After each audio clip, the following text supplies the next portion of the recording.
हाय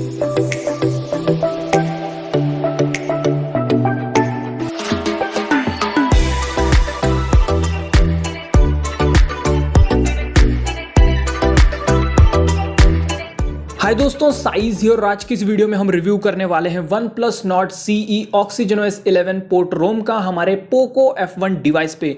तो पूरा video and तक के देखना, सारी चीज़ें डिटेल में बताने वाला हूं। बैटरी बैकअप, परफॉर्मेंस, इंस्टॉलेशन सब कुछ डिटेल में बताऊंगा। लेकिन उससे पहले चैनल पे अगर नए आए हो तो चैनल को सब्सक्राइब कर लो, और कोई प्रॉब्लम वगैरह डिस्कस करनी हो तो इंस्टा पे एक मैसेज कर देना। जैसे ही मुझे टाइम मिलता है वैसे ही ऑनलाइन आके आपकी पूरी हेल्प करने की कोशिश करूंगा। तो चलिए लेट्स बिगिन।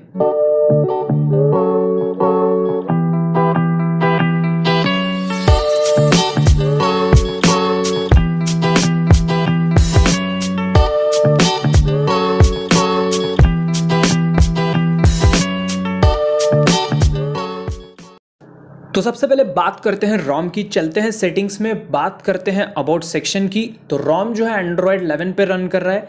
जुलाई का सिक्योरिटी पैच है 2021 का, और यहाँ पे जो कर्नल देखने को मिलेगा वो है नेक्सस बेरिलियम का कर्नल यहाँ पे देखने को मिलता है, ठीक है। और बात करें सेफ्टी नेट की, by default safety net failed देखने को मिलेगा, तो उसको आपको पास करना पड़ेगा, सेफ्टी नेट मॉड्यूल फ्लैश करना पड़ेगा, ठीक है, रूट करना पड़ेगा डिवाइस को। तो ये फिक्स कैसे करना है इससे रिगार्डिंग जो है मैं आपको लास्ट में बताऊंगा। उससे पहले यहाँ पे देखते हैं जी कैम। तो जी कैम बिल्कुल प्रॉपरली वर्क कर रहा है, कोई दिक्कत मैंने फेस नहीं की है। लगभग सारे मोड्स यहाँ पे अच्छे से वर्क कर रही हैं।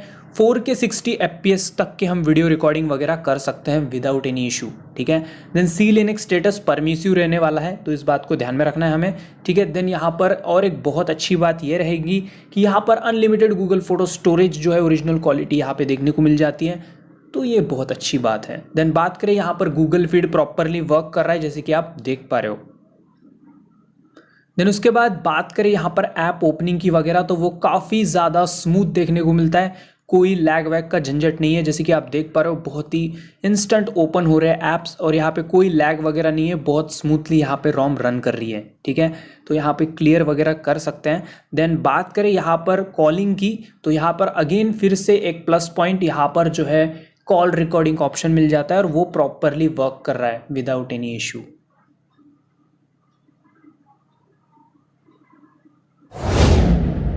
बात करें कस्टमाइजेशन के बारे में, तो वो भी काफ़ी अच्छा यहाँ पर मिल जाता है। चलते हैं सेटिंग्स में और स्टार्ट करते हैं नेटवर्क सेक्शन से। तो यहाँ पर एक डाउन वाली बात ये है कि यहाँ पर प्रीफर नेटवर्क लॉक नहीं कर सकते हैं, तो इस बात को हमें ध्यान में रखना है, ठीक है। देन यहाँ पे जो है हॉटस्पॉट हो गया, ब्लूटूथ हो गया, ठीक है, BT म्यूजिक सब कुछ बढ़िया वर्क कर रहा है। डिस्प्ले की बात करूँ तो यहाँ पर एडवांस्ड में जो है आप फुल स्क्रीन जो ऐप्स है वो यूज़ में ले सकते हो। ऑटो ब्राइटनेस वगैरह अच्छे से वर्क कर रहा है, विजन कंफर्ट अच्छे से वर्क कर रहा है। तो जैसे कि मैंने इसको बंद किया तो काफ़ी सही लग रहा है, अभी बिल्कुल वाइट हो चुका है। देन यहाँ पे हम चलते हैं बैक, और भी काफ़ी सारे ऑप्शंस यहाँ पे दिए गए हैं, जैसे कि रीडिंग मोड यूज़ में ले सकते हैं, तो ये भी बिल्कुल अच्छे से वर्क कर रहा है जैसे कि आप देख पा रहे हो।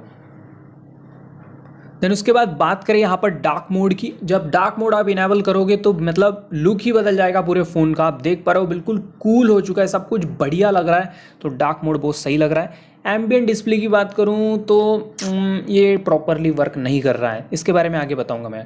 स्टेटस बार में आते हैं तो यहाँ पे बैटरी स्टाइल वगैरह सेट कर सकते हैं, बैटरी परसेंट दिखा सकते हैं, नेटवर्क स्पीड वगैरह जो है वो भी दिखा सकते हैं। देन बात करूँ यहाँ पे ऑटो रोटेशन वगैरह मिलता है, लेकिन फुल 180 डिग्री का नहीं मिलता है, ठीक है। बात करूँ यहाँ पर कस्टमाइजेशन की, तो यहाँ पर जैसे कि आप देख पा रहे हो एंशिएंट कलर वगैरह यहाँ पे एडजस्ट कर सकते हैं, ठीक है। सिस्टम आइकन सेट कर सकते हैं, आइकन पैक भी दिए हैं, ठीक है, तो वो भी सेट कर सकते हैं। फॉन्ट भी काफ़ी सारे यहाँ पर इनबिल्ट मिल जाएंगे, जैसे कि आप देख पा रहे हो बहुत सारे फॉन्ट्स दिए हैं, तो वो भी हम अपने हिसाब से सेट कर सकते हैं, ये बहुत अच्छा है।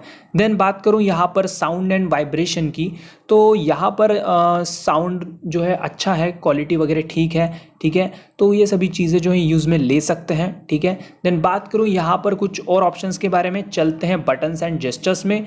तो यहाँ पर नेविगेशन कीज़ या फिर नेविगेशन जेस्चर्स, नेविगेशन जेस्चर्स वगैरह यूज़ में लेते हो तो उसका जो बार होता है ना बटन का, वो बार उसको भी हाइड कर सकते हैं।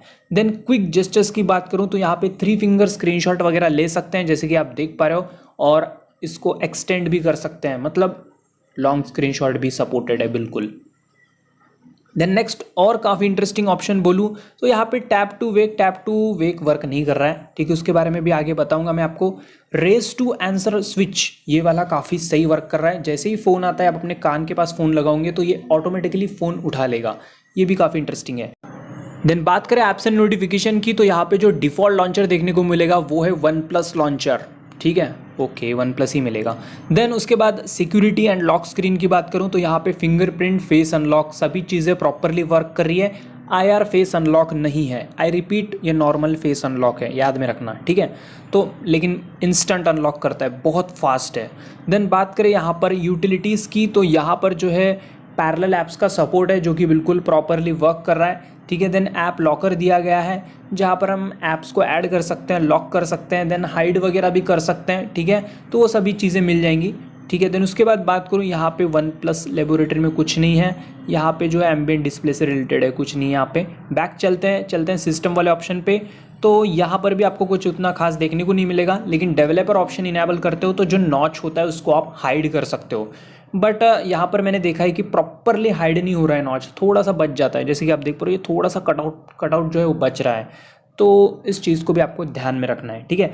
देन आ जाते हैं यहाँ पर टोटली बैक और बात करते हैं नोटिफिकेशन पैनल की, तो यहाँ पर लगभग सारे बिल्कुल मतलब सभी के सभी टाइल्स अच्छे से वर्क कर रही हैं, कोई दिक्कत वाली बात नहीं है, आपको जो टाइल्स ऐड करनी है वो भी ऐड कर सकते हो। बात करें वॉल्यूम पैनल की तो वो भी अच्छे से वर्क कर रहा है, ठीक है। एक बात ध्यान में रखनी है यहाँ पर जो ब्राइटनेस स्लाइडर है वो थोड़ा सा डिले वर्क करता है, इस बात को ध्यान में रखना है।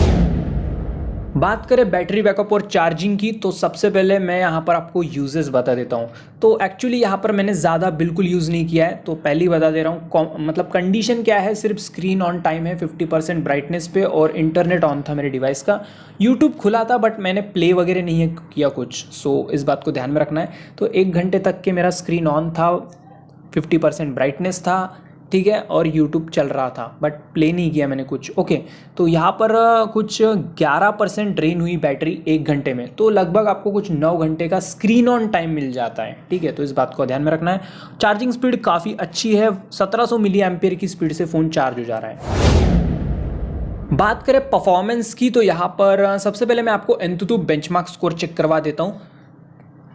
तो यहाँ पर जो स्कोर निकल के आया है वो 4 लाख के ऊपर ही निकल के आ चुका है, ठीक है, तो काफ़ी अच्छा स्कोर है ये, ठीक है, तो सही स्कोर है वैसे, ठीक है। देन बात करें यहाँ पर Geekbench 5 स्कोर की तो वो भी चेक करवा देता हूँ मैं आपको।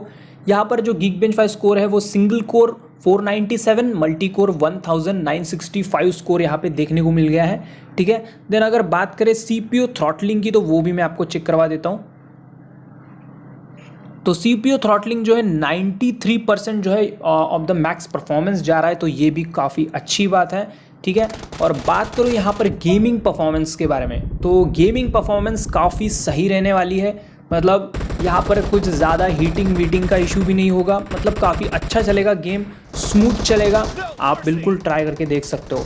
यहाँ पर और कस्टम कर्नल भी चाहो तो ट्राई कर सकते हो, बट यहाँ पे जो कस्टम कर्नल मैंने ट्राई किया था जीनोस R19 का कर्नल मैंने ट्राई किया था, वो भी काफ़ी अच्छा चल रहा था, तो वो भी ट्राई कर सकते हो चाहो तो।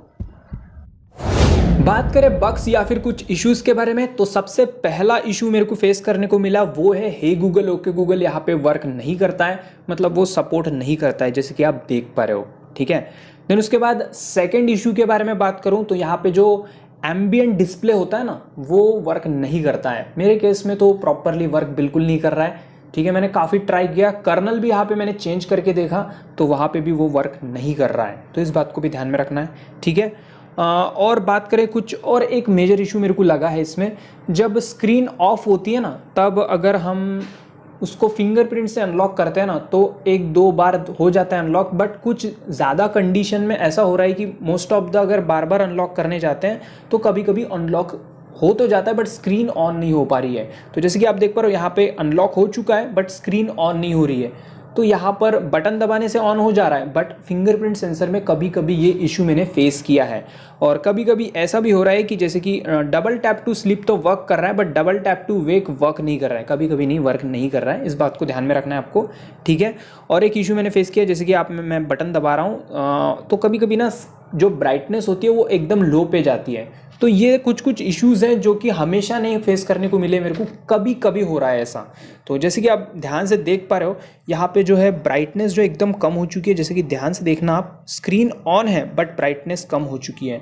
तो कभी कभी ये ऐसा इशू फेस करने को मिलता है, ठीक है, बाद में फिक्स हो जाता है ऑटोमेटिकली। तो ये चीज़ें कुछ ध्यान में रखनी है, ठीक है। बात करें इंस्टॉलेशन प्रोसेस के बारे में, सबसे पहले आ जाना है कस्टम रिकवरी में, ठीक है। देन उसके बाद आना है वाइप में, एडवांस वाइप में, Dalvik cache system vendor data सबको टिक कर दिया। देन उसके बाद करना है स्वाइप, ठीक है। तो ये वाइप स्टार्ट हो जाएगा। वाइप जैसे ही कंप्लीट होता है उसके बाद आ जाना है बैक, इंस्टॉल पे आ जाना है और सबसे पहले लेटेस्ट वाला जो फर्मवेयर है उसको फ्लैश कर देना है। सभी फाइल्स की लिंक डिस्क्रिप्शन में है, वहाँ से डाउनलोड कर लेना आप, ठीक है। तो यहाँ पे फर्मवेयर फ्लैश हो रहा है, हम वेट करते हैं। ओके, यहाँ पे फर्मवेयर फ्लैश हो चुका है। देन उसके बाद अगेन इंस्टॉल पे आना है और यहाँ पर अब रोम को सिलेक्ट करके उसको भी स्वाइप कर देना है।